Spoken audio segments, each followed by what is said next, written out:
Il y a des maîtresses très bien, ils font comme les mamans, très... et on prend beaucoup de mots bien, ici on prend des choses qu'on ne sait pas, et on a appris comment on parle de français, comment on chante, comment on joue.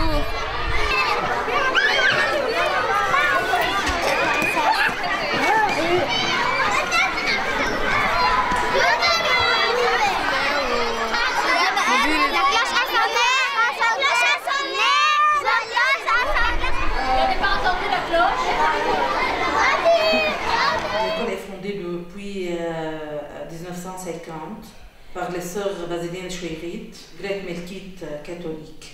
L'effectif était beaucoup plus élevé qu'actuellement parce qu'on a 330 élèves, une majorité chrétiens, et on a des non-chrétiens, 20 élèves qui ne sont pas des chrétiens. Nous cherchons l'homme dans notre mission éducative, nous cherchons l'homme, tout l'homme, et chaque homme. On dépasse les différents, on n'est ni raciste, ni fanatiste, ni etc.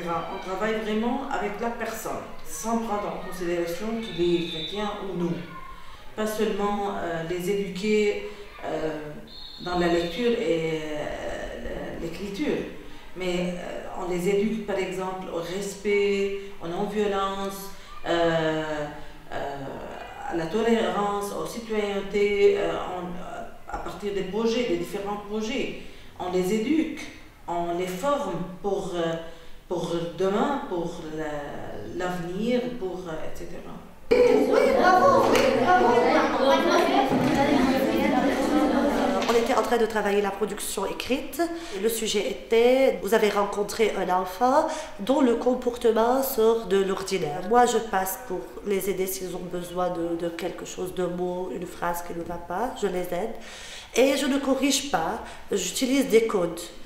S'il y a une faute, par exemple, dans la conjugaison, je mets C et eux-mêmes, ils doivent corriger pour qu'ils s'habituent à ne pas attendre à réfléchir seul. C'est l'autocorrection, aussi l'auto-évaluation. Et même plus tard dans la vie, essayez toujours de ne pas se lever les bras et dire je ne sais pas quoi faire, venez m'aider. Non, ils doivent eux-mêmes essayer de résoudre leurs problèmes et d'assumer leurs propres responsabilités.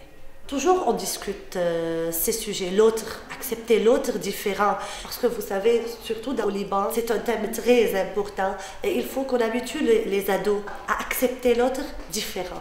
Ici, ils sont de la même confession, ils vivent dans un petit village où ils sont enfermés. Alors c'est bien de savoir qu'il y a d'autres personnes ailleurs qui sont différentes et on doit savoir communiquer avec eux et on doit les accepter. Il y a pas mal de parents qui sont dans l'armée, majoritaires dans l'armée, et il y a des laboureurs qui cultivent la terre. Et économiquement parlant, c'est un village pauvre. Il y a pas mal de familles vraiment qui sont accueillies presque gratuitement. Parce que les gens ici sont revenus de la guerre, ou bien ils ont à construire leur maison, d'avoir vraiment un toit. Pour eux, c'est fondamental. La scolarité devient en deuxième degré, en troisième degré, ou bien est-ce qu'ils vont acheter de quoi manger à leurs enfants, ou bien de payer la scolarité. Entre les deux, il y a des priorités. Les enfants aiment étudier, ils veulent étudier, mais ils veulent quelque chose qui sortait de l'ordinaire. Ils ne veulent pas seulement la grammaire, la conjugaison, ils ont besoin d'activité.